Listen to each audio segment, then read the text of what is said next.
I'm Dr. Nicole Lipkin, and this is the Hey Kiddo podcast where we talk about all things parenting. Today, I'm really excited. We're speaking with Marissa Green, the creator of Work Life Reimagined, a work-life design program for working parents. Marissa draws on 20 years of building organizational culture through human-centered design to help working parents rethink balance in a modern world and use creative intention to build a work-life design that helps the whole family thrive. Marissa, we're so excited to have you on the Hey Kiddo podcast to talk about Thank this. you. I'm so excited to be here. This is one of my Yeah, favorite topics, and to apply it to the whole family and help kids thrive. I'm very excited to talk about it. it's so exciting. I want to start with a burning question that I don't understand. What is work-life? Well, what is work-life balance? Let's start there. I meant to say what is work-life design, but what is But work-life balance? Let's what start is there. work-life balance? Well, first of all, it's a joke. It's a joke. Total joke. It's not real anymore. I don't know that it was ever real. But in my experience, and when I talk to my clients and all the different parents that I work with, basically what we're learning in today's modern society, especially, is that we've been set up to fail. The whole idea and visual of balance makes us think that there's two sides of an equal coin. We put work on one side, we put life on the other side, and our goal is to try to figure out how to get that to just stay even and be balanced. And as you and I both know, and all working parents know, there is no way to have that 50-50 balance really ever. It is an ebb and a flow, Yeah. a roller coaster. It changes every day, changes with every season of our kids' lives. And so I say it's a joke.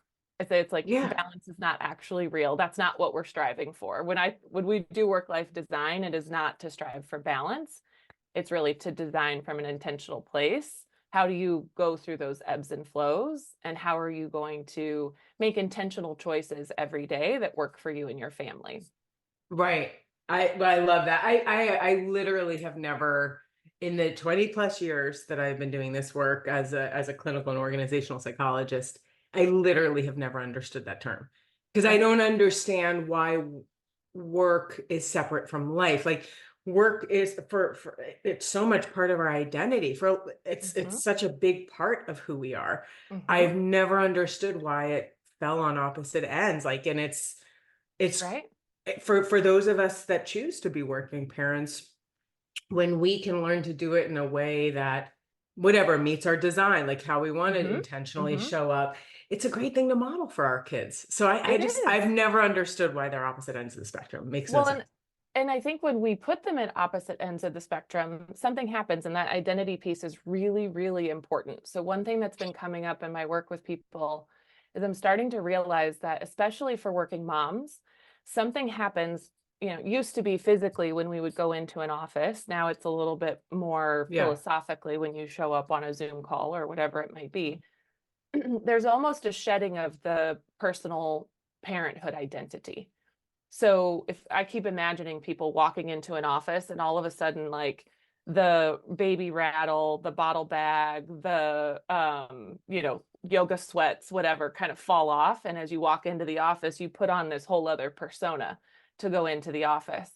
And the opposite happens when you come out of the office. Like, your suit comes off, you put in all these other things, and all of a sudden you're in a different world playing a different role. And when we look at things like balance, 50-50 work and life, as two separate things, our identities also become two separate things. And we're kind of caught between these two worlds. And my whole goal in this work-life design is to help more people get to what you're describing.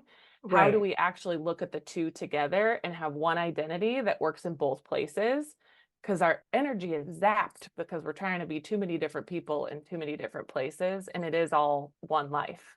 It's not work and Right. life, it's all one Well, life. I love that you're saying that because that's the other thing. It's like,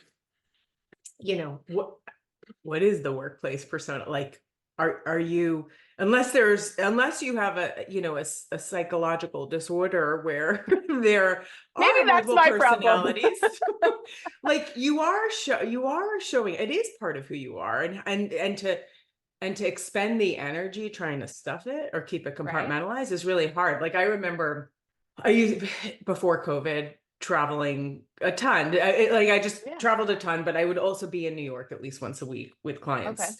And I would drive there Mhm. and be having conference calls, pumping. Mhm. Like I will never forget having conference calls, pumping On the through the call. tunnels. Yeah.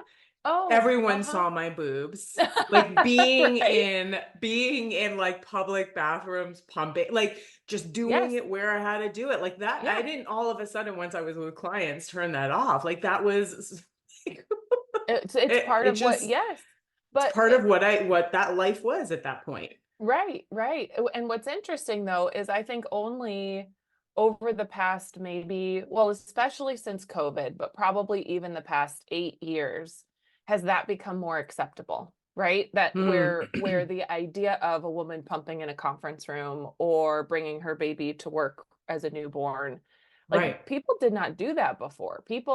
I have several colleagues, people who were leaders and kind of helped mentor me through my Yeah. career who would say, I didn't tell anyone in my job about my divorce because I didn't want my personal life to show up at work. Or I was really struggling with some, development or social emotional needs for my kid, and I needed more support, but couldn't talk to anybody about it at work. Yeah. And that's not okay. We shouldn't have to stuff that down. We shouldn't have to leave that at the door. And Right. I'm all about boundaries and ensuring that you don't have to disclose things you don't want to disclose. But in our workplaces, when we expect so much of our employees, we also should be able to create an environment where people can show up authentically and recognize that there is life outside of work and it does Right. impact how we show up. And it also impacts the bottom line for businesses when you Yeah, take care of the whole the person whole person. and recognize that there's different parts of our identity. Like Mhm. there's different parts. Some are transient, and it's interesting because the different parts of our identity at different parts of our life compete. Right. Like during COVID, like the role of Yes. parent versus the role of employee, or different phases in our life when we become parents, when we Hmm. become grandparents, or if we get sick. Yeah. There's turmoil in that competition. There's extreme tension. And I think that's the part about the design that's also really important is in the same way that like balance is never consistent, your design is never perfect.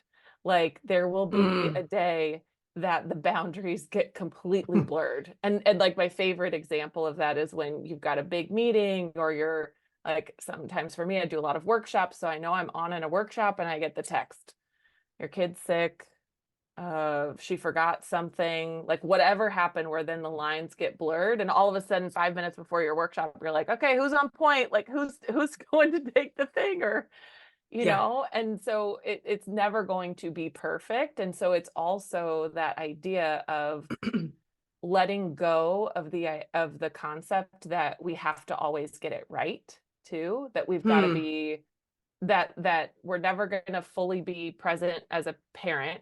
This is kind of, I don't know if I even want to say this, but I'm going to like throw it out there. Say it. We're never going to be fully present as a parent, and we're also never going to be fully present as a employee or an entrepreneur or a person working when you're trying to do both at the same time. And I think we have to create space and grace for that to be true. Like to be Hmm. human and to not be perfect in either place, but do our best every single day to make it work. Well, you're speaking the truth. And I think that, and I want to dive into to work life design a little bit more and understand fully what that is. But I think I'm going to say something I probably shouldn't say either. Mm-hmm. Go for But it. I think we should, I mean, Truth I bombs think that's the today. That's truth. this. This is the Yes, truth. yes. I think our pursuit, our like this, the strength-based movement, for example, Mm, was a mm-hmm, great movement, mm, mm-hmm, but we took it in a direction that's mm-hmm, not realistic. Like mm-hmm, you can't just focus on your strengths and ignore your weaknesses, because mm-hmm. your weaknesses become an Achilles heel. Like Sure. I might be the most, compassionate, empathetic person, but if I am compassionate, empathetic, You but I'm are. also You are. super impatient. And you're not going to remember my compassion and empathy when I'm being super impatient to you. Like Mm, I can't just ignore that. And I mm, think So I think we took the strength-based movement in a different direction than it was intended, but I also think we took the positive psychology movement in a direction that was not intended, like, you know, chronic or toxic positivity, or you can have it all, or we should Uh-huh. strive to be happy all the time. Like, Mhm. the reality is as humans, we have a range of emotions. And if you were happy all the time, literally all the time, Mhm. You're not there would be Mhm. something wrong with you. Mhm. You're not feeling your feels. It's not possible No. to. And I love what you just said too. We can have it all. We can do it, it created this environment where it was just, I think it made all of us feel like, oh, this is tough. It made all of us feel like you could have it all. Yeah. And in that then became the expectation. And so, as more and more people are starting to realize that the idea of having it all in the way that it's currently framed, which is, masterful career, amazing family, uh, also balanced as a human and happy all day, every day. When people start to fall from grace, realizing that that isn't reality and that isn't possible, Yeah. that's when the shame, the guilt, Yes. that you start to think that there's something wrong with you. And Something wrong. social media has created this environment. Now, it's a twofold. In one way, it's created an environment where you're watching everyone represent all the best of their lives, which then makes you feel that gap even more when you don't have all that Right. happiness or all that, a work and Right. life are 100% balanced Your for house me. isn't beautiful. Right, Yeah. your house is immaculate, right? But on the flip side, I think it's also created a space where we can have truth bombs and real dialogue Yeah. about the difficulty. And I think that's starting to shift so that people are starting to realize, and I believe this, I believe you can have it all. I just think you have to decide what all is for you. You Right. can't you can't have it all in the way that it's been dictated to us today, but you've got to decide for you what is that. And there is no right answer to that. Like there Yeah. is no shame or guilt to feel about whatever all is for you. For some people, all is being with their kids all the time. Yeah. For some people, all is a part-time job and picking their kids up at 3. For others, it's like all in on a business and your partner's taking care of the kids. And so any one of those are a great intentional choice, and that can be all for you. It's Right. just you got to own whatever that is for yourself and not worry about what it might mean to anybody else, because it's your family that matters the most. It's helping your family thrive. That's the most important. So talk about the intentionality, because you're leaning into that right now, around work-life design and what it is, and how you craft it and cultivate it. Okay, so this one's a little bit tough because in order to be intentional, you have to be willing to see the reality of what things are. And I think with most of my clients, they'll come to me with usually a work related thing that they think they need help with.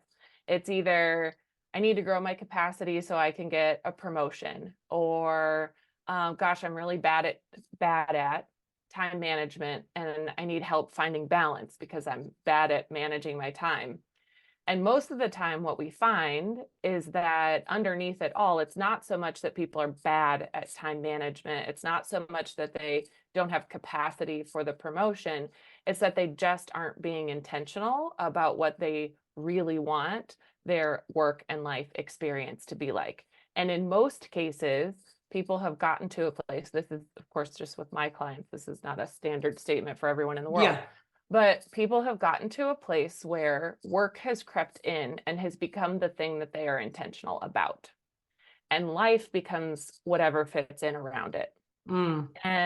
And so what we work on is taking a look at the whole picture and saying, from a creative space and from a human-centered design space, which means your family, you get to choose. I really encourage people to put themselves first and in the center. And so for a Yeah. lot of people, that's really hard to like say, Very okay, hard. me and what I want. So there's also an option to do it like for your family unit.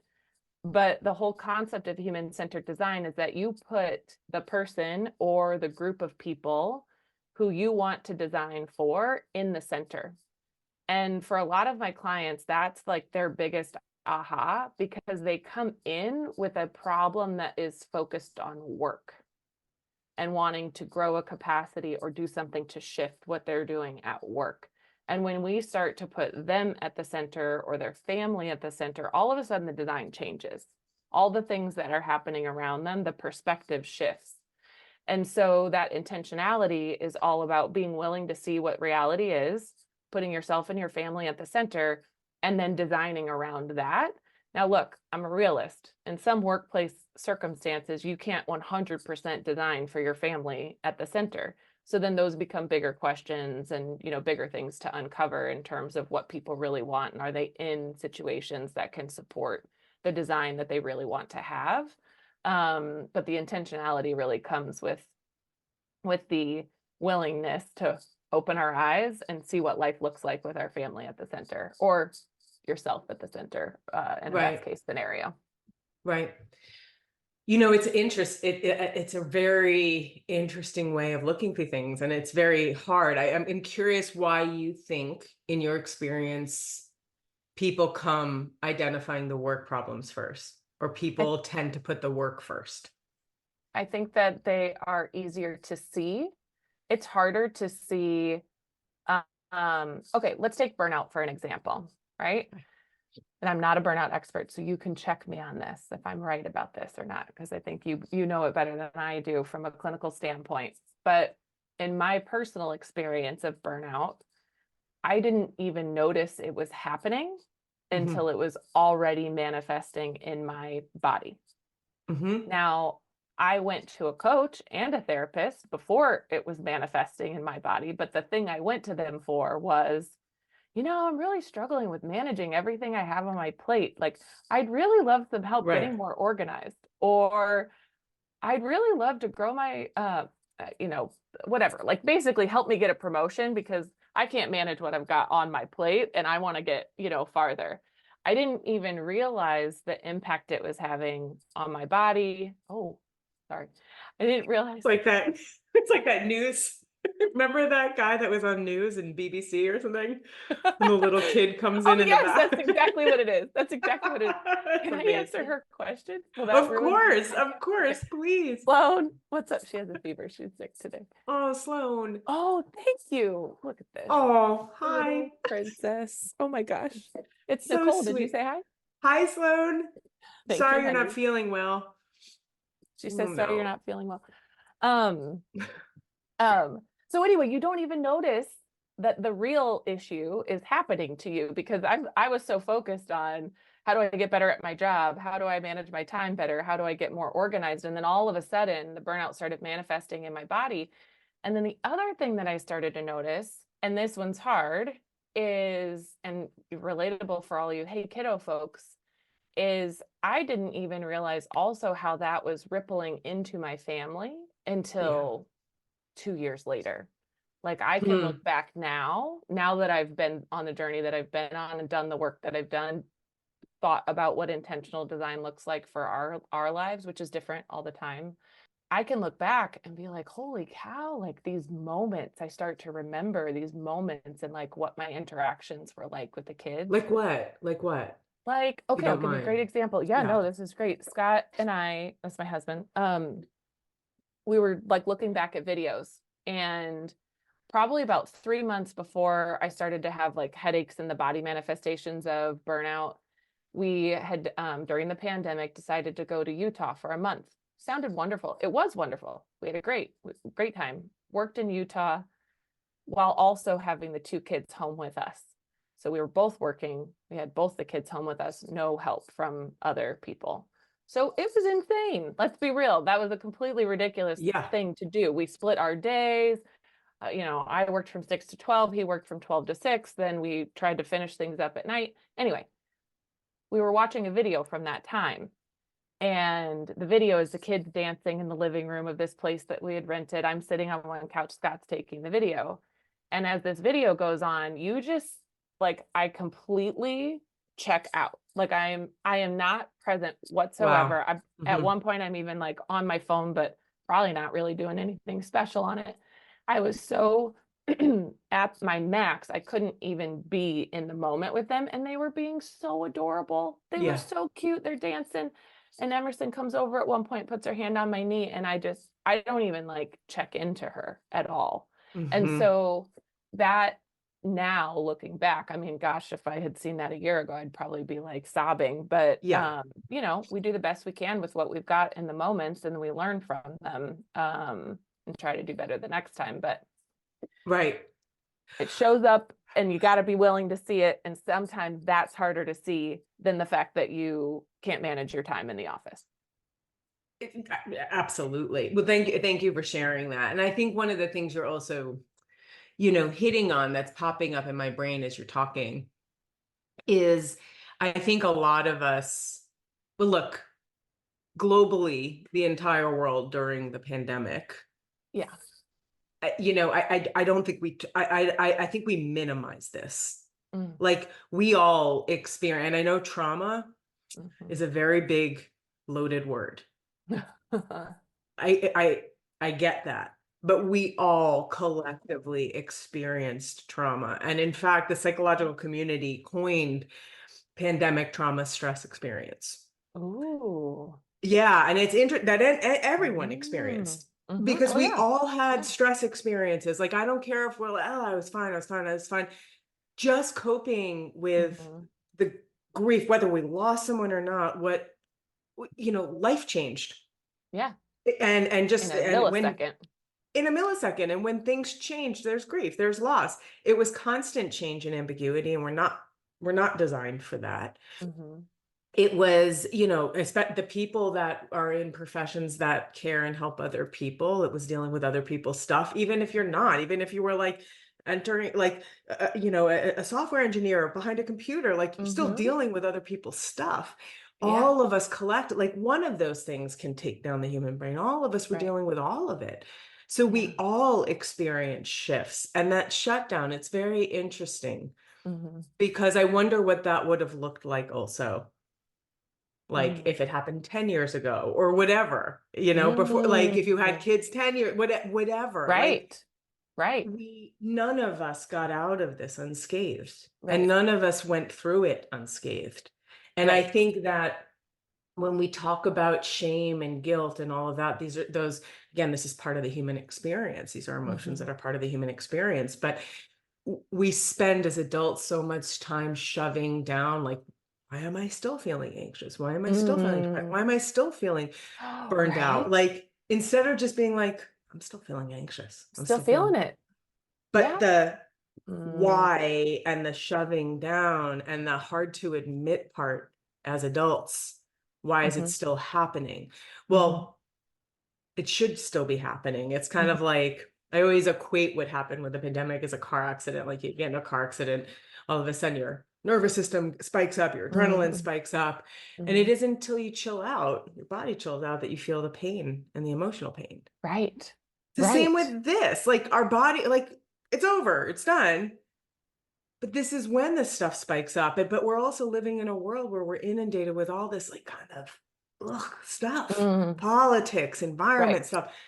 It's Our constant. brains are on constant high speed, Mhm. that like of course we're still feeling this, and of course the intentionality around our work life design is constantly shifting because we're Yeah. constantly also shifting.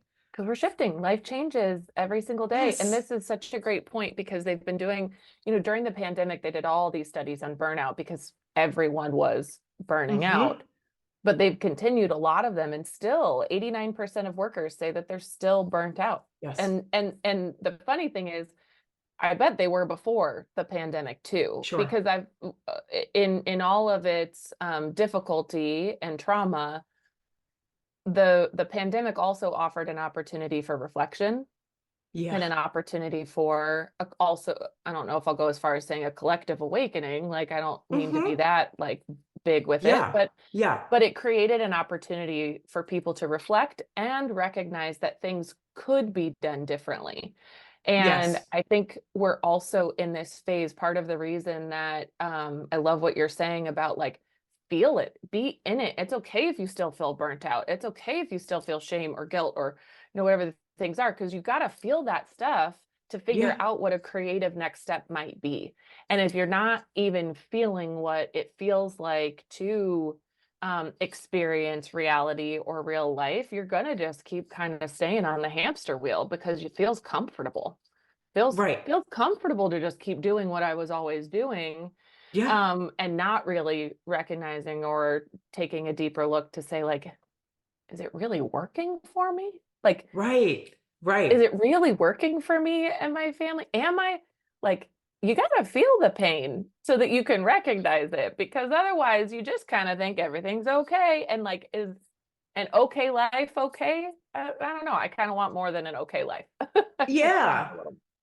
But it's interesting what you're saying right now, because I think that, like, we get on that hamster wheel, we get on the stuffing, like, let's just stuff. I just got to get it Yeah, done, like, just as get it done. adults. Just keep going. Well, and And sometimes then, that's all we have capacity for. I and mean, that's totally, yeah. totally, totally. But I also think that with that, when our brains evolve like they did, like for Mm, all of us, again, recognizing the opportunity, also recognizing the stress experience, all of that, you know, when you use the same strategies to cope mm, and your world around you is different and your brain's mm-hmm, different, you're not going to get the same results. And I mm-hmm, think and again, it mm-hmm. makes sense that, like, when scary things happen and all of that, or we're feeling really bad, it makes sense that we dig into our old coping mechanisms. Yes. But when they don't work because things are different and we need to Mm-hmm. evolve our coping mechanisms, and we're like, why isn't it Uh-huh. working? But we have to allow, like, and this is where I think the toxic positivity and the Right. constant pursuit of happiness really messes us up, Mm-hmm. because maybe it should be the constant pursuit of feeling the feels. Yes. Ooh, there's a And then, quote. like, Pull that one out. yeah, pull that one I out. love And then, it. like, evolving, knowing that we have the power to evolve our thinking, and knowing that we have the power to evolve our coping mechanisms. Like, we're evolving till we die. Mm-hmm. That's great news. Mm-hmm. So we can Yeah. do differently. We can think Yeah. differently. And that ties into what you're saying. Yeah. Like, and I want to ask about this. Like, how do you actually do the work of figuring out the family in the middle, or you in the middle? Like, Yeah. how does Yeah. it happen? So the approach that I take is all centered on taking a creative approach. So literally thinking of yourself as a designer. I believe that when we can put our minds and our brains into a creative space, we have a lot more freedom and a lot more, I don't know that I would say clinical term psychological safety, but we allow ourselves to think differently than when we are trying to solve a problem. Okay. And so the first thing that we do is spend a lot of time getting into a creative space and thinking, really thinking like a designer of your life. Like, I go through an exercise. The very first exercise that I do with my one-on-one clients is I have them go and do like a Pinterest board of all the life experiences that they want to have, the life Hmm. experiences that they would be excited to be part of, the life experiences that would help them feel the way that they want to feel.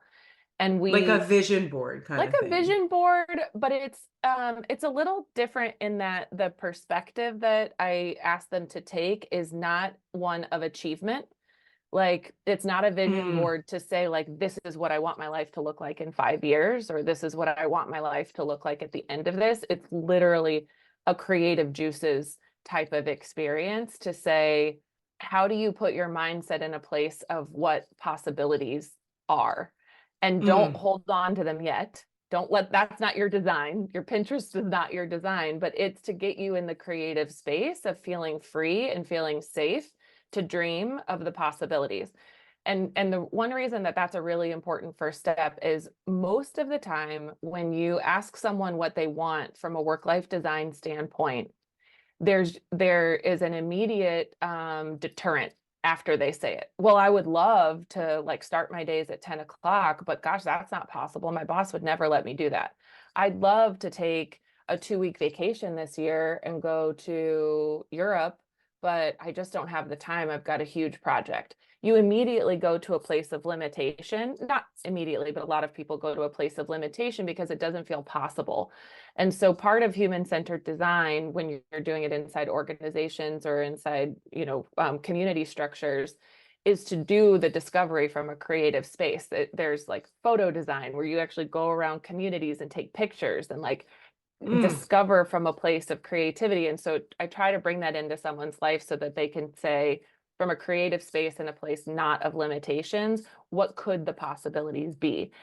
And so we do that first. And then there is deeper coaching work and asking some of those questions around how do you unlock those limitations? Like that's a deeper set of work. You can't do that with a Pinterest board. But the Pinterest board creates a space and a place to like draw from to have those conversations. And then as you go through the process, the latter part of the process is really then starting to say with clarity, what are your non-negotiables?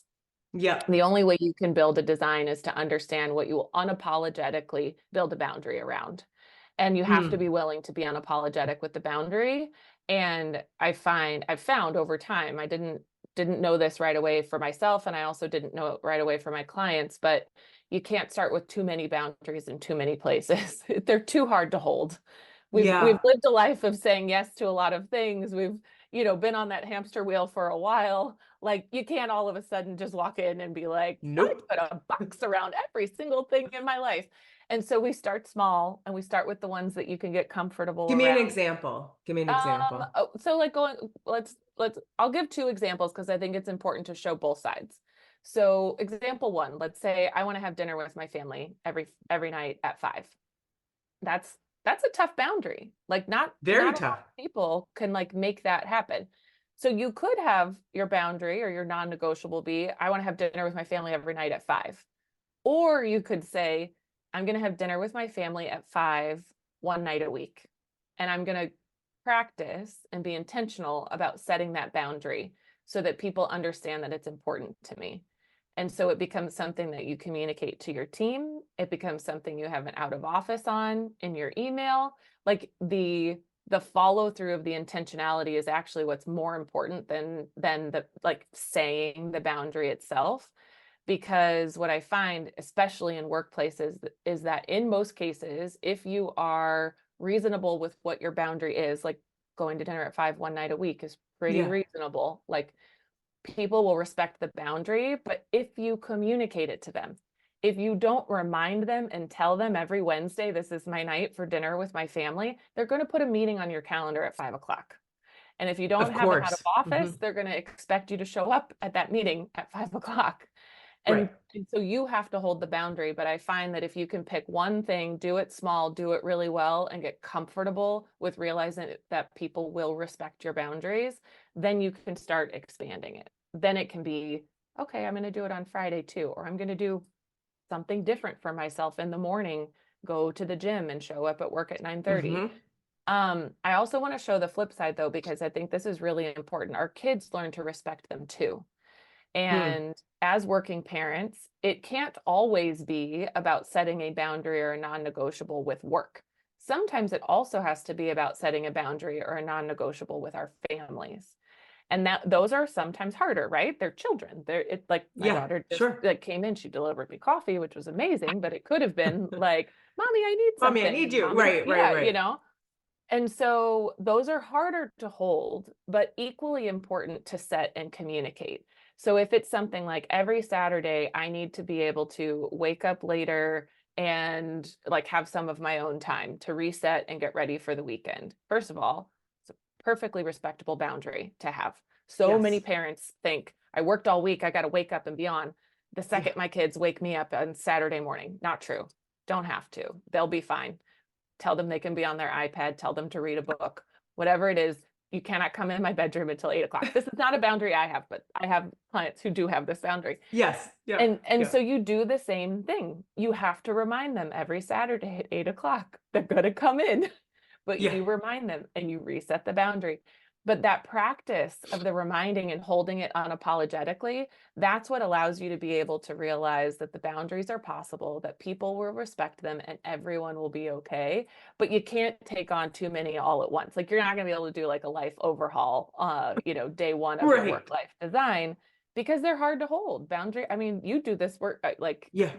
boundaries are They're hard to hold. extremely So, hard to hold. They're yeah. extremely hard to hold. But what I love that you were talking about before too, and thank you for these examples, is the limitations, like our Mhm. mindset of limitation and like Mhm. kind of how we immediately go there. It's really interesting. And you know, I think especially limitations that we set around the boundaries that we set with our families. And again, limitations tend to be rooted in guilt and shame. Yes. Yes. And we're full of it. We're full of Full it. of it. And to your point, yes, I've been thinking about this while we're also talking, this idea of like feeling our feelings, right? Feeling Feeling the feels. sadness, feeling pain, and and I don't know if this is true, but I now am wondering and have a hypothesis around. I think part of the need for us as parents is to find a way to take the shame and guilt and move it to the underlying emotion that we feel about whatever the experience is. And most of the time, what I find, if I'm feeling like a shame or a guilt about, I've been traveling a lot. My work life design right now does not look super balanced. It's Yeah. been a lot, but there's like a bit meta level balance that happens throughout the year. Mm-hmm. So in these times that are really busy, I do feel like shame and I kind of feel guilt when I'm leaving, but when I go underneath it, it's actually because I'm sad and I miss my kids. Yeah. Like, or it's because I think someone else might judge me for what I'm doing. Mm. And like, then if you can get underneath it, then you can start to decide which things you actually want to hold on to and feel and which things you want to let go of. And like holding on to a feeling of sadness because I miss my kids, that feels a whole lot better than feeling shameful for being away. Do you know what I mean? Like, I can sit in Completely. that. I can sit in the Completely. sadness. I can be sad Yep. the whole plane ride. I can look at Yep. pictures of them the whole plane ride and be like, God, I miss them. Yep. Kind of sucks that I have to be away, Yep. but it is But what I it do. is. Yeah, I do. I can't, You know, you know, while you were saying that, also sometimes there's two things I just wrote down. First, sometimes the shame and the guilt comes from our cognitive distortions, which are normal ways that mm, our brains, like the way protect us. the Hmm. way we, yeah, they're normal. They protect us, but they interfere with thinking clearly, and our thinking affects how we feel. Hmm. So, oh, I should be home, or Right. I am not being a good mother, or I'm not being a good Hmm. father, or whatever it might be, because XYZ.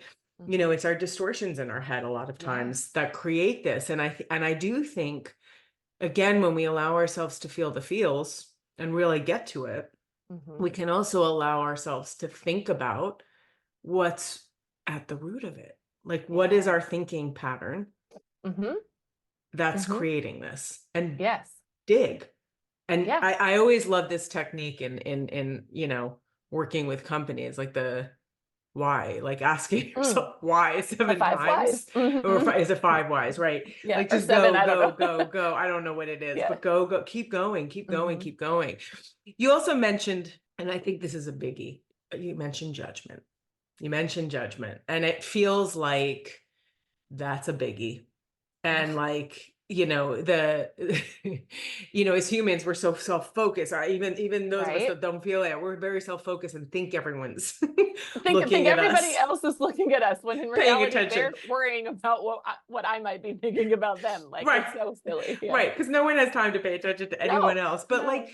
but there is, I mean, let's talk about the judgment and work life, in the Mm. intent, the intentionality that you set.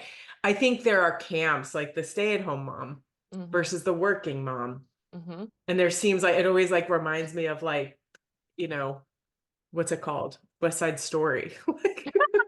Right.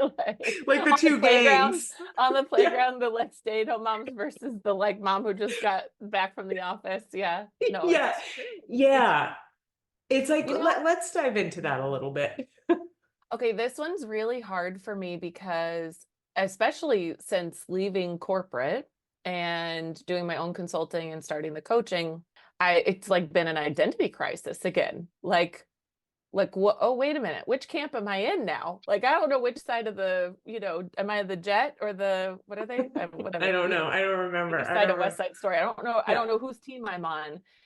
And what's been interesting as I've had more and more conversations with especially working mom, or not working moms, all All mothers. moms. Also, I do believe moms who stay at home are also working. They have like, they're the Yes. CEO of their family, Whew. like have a whole, a whole thing. So I even struggled when I started doing this, like, what do I call moms working in an office, because it could make other stay-at-home moms feel like they don't have a job, and that's not true. Right. I got all in my head because I was worried about how this work was going to make other people feel, right? Yeah. And how it was going to make what judgments would be out there. And I think what I found in having all these different conversations, similar to what you just said about, we worry more about what everybody else might be judging us for or thinking about than the reality of what they're thinking about us. And I think the same is true for these moms on either side of the playground. The working mother is feeling all that guilt and shame because she thinks that, like, the stay-at-home mom might be judging her or looking at her differently. Similarly, a stay-at-home mom might be feeling, oh, I should be doing more, or gosh, da da da da, because she thinks that's what a working mom might be thinking about her, when in reality, again, we're No one's really thinking. only focused on our own shit. Like, we're not, Yep. I'm not thinking about my friend who, is with her kids all day long. I'm not. I'm happy for you. I'm excited that you get to do Right. that. I think that's an amazing life choice. And I know she's not judging me for what I'm doing, but I'm Right. over here in my head like, oh gosh, she must think I'm a terrible mom because I didn't make, muffins yesterday for the kid's birthday, or Right. whatever the thing is. Right. So it most of the times, to the same degree of limitations, we're in our own way. We're We're in the our own we way. are we are the ones standing in our way. And but letting go of that feeling of being judged is really difficult. I would also argue, if we are thinking about our friend that is a stay-at-home mom or a working mom, and we are finding ourselves in a place of judgment, I would say that's very good information to explore. I love that. Because what Like, is it behind? Like, if I'm feeling like you're staying at home and I'm sitting and judging you and I'm working my butt, well, am I not intentionally designing my life and feeling actually upset that I'm yes, not spending more time with my kid, or whatever it might be? I think judgment is right. often rooted in, it should And be rooted in self-reflection. yeah, I think that's great. I think there's a quote, and I'm not going to get it right. I'll botch it, but it's some kind of quote of like, jealousy shows us what we really hope for our own lives, something like that. Totally.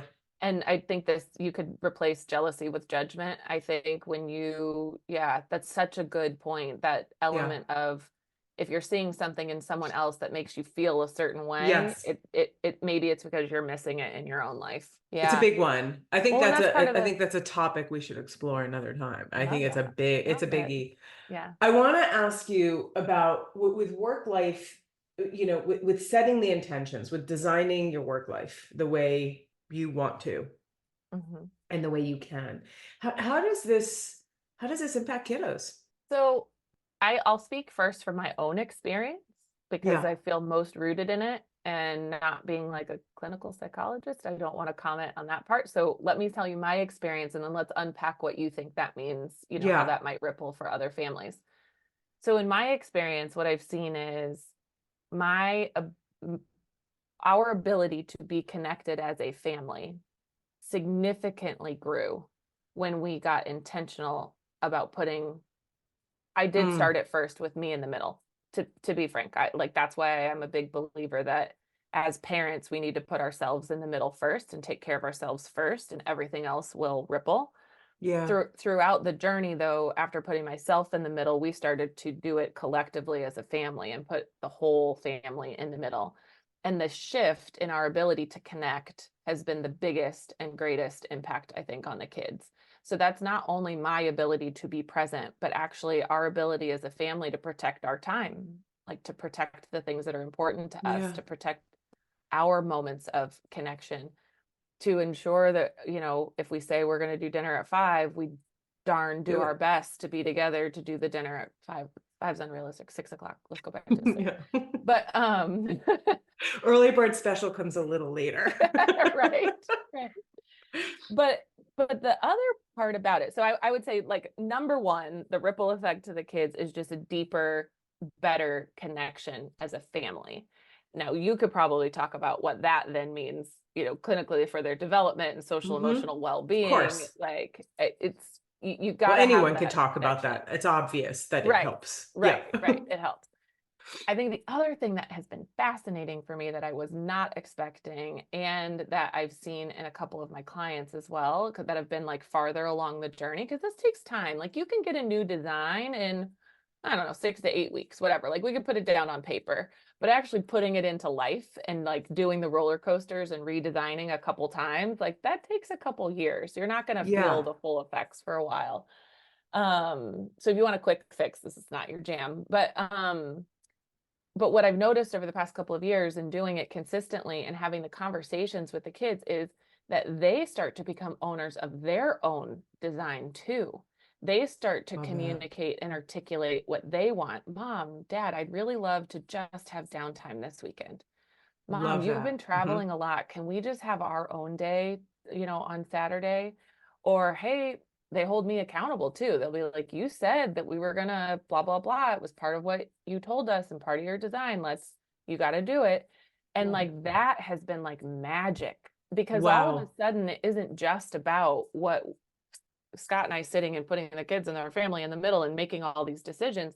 It's actually like we as a unit are kind of owning our power and designing what we want work life to look like. And this expands beyond just like how we manage our time. This is about like deciding what kind of vacations we want to take, deciding how we spend our summers, deciding, like, it goes beyond, so that really what you're curating is this holistically intentional life, not just, oh gosh, I got to fit life around work. You start to make these bigger decisions. That is huge what you just said. So basically, you are teaching the life. I mean, one of the impacts that I'm hearing from your daughters is that they're learning how to set boundaries. They're learning how to build accountability in themselves and hold others accountable. Yes. And let those them are, do it at let 6 them and 8 and not 2. Like, yes. And every once in a while, like, you'll love this. Every once in a while, there'll just be this moment where they're like really negotiating for something. Now, sometimes it's candy. Like, it's not always like a big life moment, but sometimes they're negotiating for something that, like, okay, they really put thought behind this. This is like meaningful to them. They're negotiating for it. We got to like move things around, to make it happen.